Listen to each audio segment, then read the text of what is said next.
So over the weekend, a flurry of digital and social media activity began blowing up my phone. At least temporarily, it took over a decent portion of my attention, along with that of a very small subset of early tech and social media adopters. Some of you are watching this right now.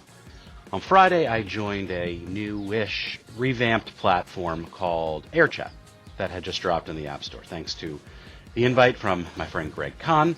Airchat is an audio-centric social network and stream feed community is how I would describe it. And the team is led by AngelList founder Naval Ravikant and former Tinder product exec Brian Norgard, who rebuilt the previous failed version of Airchat that was released last year. So Airchat allows users to follow others, scroll through a feed of audio posts, and reply with their own voice recordings, which are then transcribed by the app. Not super well, but pretty well. You basically record a snippet of audio or video and you send it, and it's nearly live, no uploads, no edits. And my instant review, if you can call 48 hours of power usage instant, is that I'm not that impressed. So what I learned. Some people will get excited about anything new, including underdeveloped or even inferior products that don't really serve a purpose. Now, some people are calling Airchat audio Twitter, but I'm more likely to call it audio meerkat or even audio peach because I don't think this one's going to last too long. I'll give it a chance mostly because it's not audio only and the video aspect of it is still raw and underdeveloped, but I think this is the best hope for the platform. So what's not to love? Well, the audio angle, which is its USP, is what I think is going to doom this platform very quickly. It's not for anyone with kids.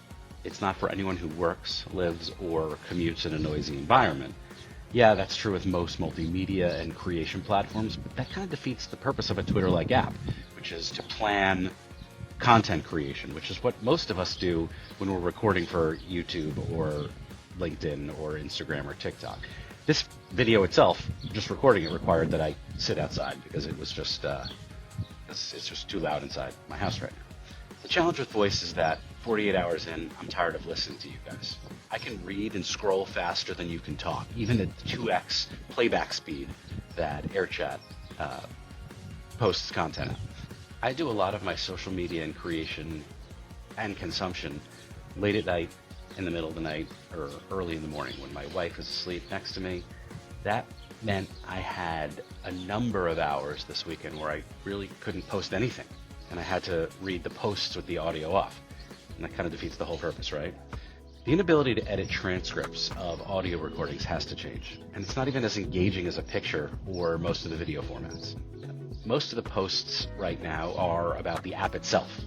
And yes, that's also how Threads got started, but if we're there to talk about other content, make it easy to surface content that would be relevant for me. So yeah, I'm going to continue to give this a chance, but what it makes me realize is that there's a ceiling to audio and video content platforms, both in terms of quality and quantity. Now, I gave up on Audible years ago because hearing the author read her or his book was more of a turnoff than I actually expected. But we're in early days, and others seem to like it, so maybe I've just become that tech Luddite who says no before he says yes, or maybe I'm just the grouchy old man in the corner, but there's a ways to go before I think this thing is viable, and who knows how much time it actually has.